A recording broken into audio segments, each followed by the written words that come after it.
তামোল এইবোৰ মই পুলি ৰুম মই আৰু মা আছিলোঁ পুলি ৰুব চ' এটা এটাকৈ এনেকৈ পুলি আমি ৰুই দিলোঁ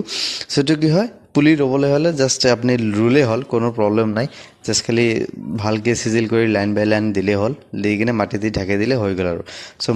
মাক ফ'ল' কৰিলোঁ মাক ফ'ল' কৰি কিনে মই পিছত এনেকৈ ষ্টেপ বাই ষ্টেপ এনেকৈ লগাই গ'লোঁ লাইন বাই লাইন বহুতকেইটা লগাইছোঁ বাই দ্য ৱে কাউণ্ট কৰা নাই কেইটা লগাইছোঁ চ' এনেকৈ লগাই গ'লে পুলিটো লাতে উঠিব পিছত আমি এৰিয়াটো বেলেগ জেগাত দিম আৰু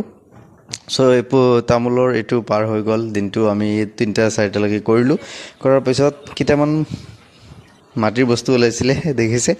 চ' এইবোৰ ভাল লাগে কেতিয়াবা তাৰপিছত আহিলোঁ আমাৰ ঘৰৰ যিটো আধা আধৰুৱা কাম আছে সেইটো মই কৰিলোঁ তাৰপিছত কেৰামতি কম্বো কাৰাটে চব ইয়াতে এপ্লাই কৰিলোঁ যাতে ইটাবোৰ জলদি ভাঙিব পাৰোঁ ভাঙি কিনে এইবোৰ চিজিল কৰিব পাৰোঁ চিজিল কৰি কিনে এইবোৰ পিছত ইউজ কৰিব পাৰোঁ ঠিক আছে